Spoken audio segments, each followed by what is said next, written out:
Yeah, here's what it looks like so far.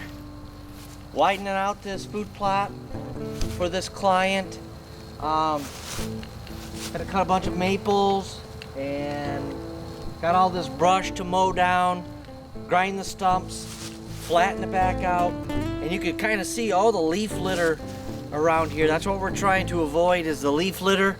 Still got a few trees here to the south, but for the most part, I don't want full hot sun, but I want enough sun to get stuff to grow here. It's still a long process. We, again, got to level, put some lime down, and get planting, but we'll have about 9 food plots, and this one is expanded on this 77 acres, and hopefully we'll total about 3 acres when we're all said and done. And all these kind of link together with trails. We're making more trails today. You can hear the machine back there. And yeah, it's going good. So that's what we got doing today.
So you can see we got this, we cut the trees down, piled up all the logs and limbs and branches along the plot. And yes, it may look really ugly to us.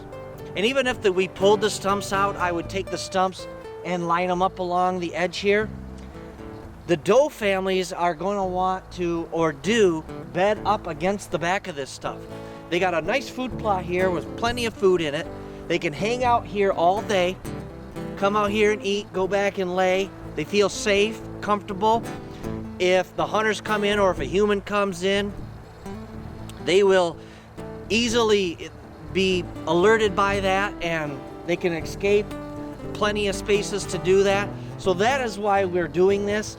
Again, it looks really ugly to the human eye, but if you gotta look at this habitat stuff through the eye of a deer or through the environment or through the life of a deer, this is absolutely beautiful.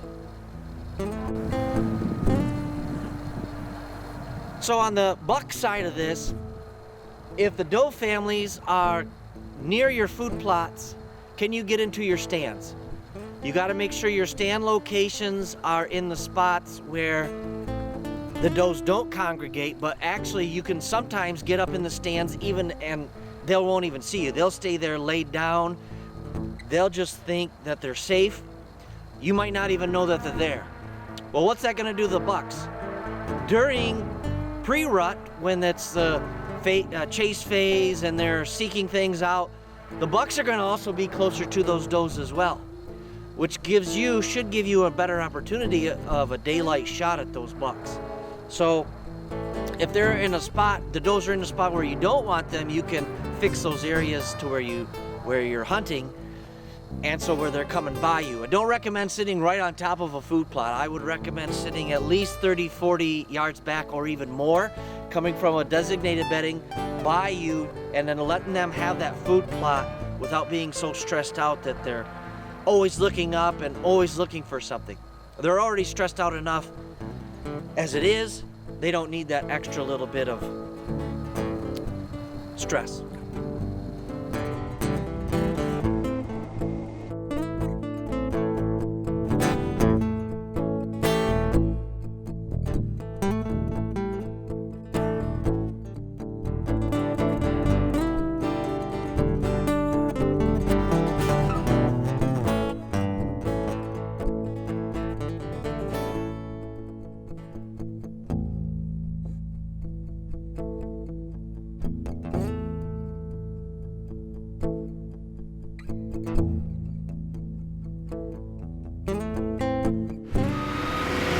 Trying to fill in that low spot there that held water anyway. But now it's still only March 26th, 27th, something like that. And we're still getting some frozen stuff there. But overall, this plot is pretty much ready to plant.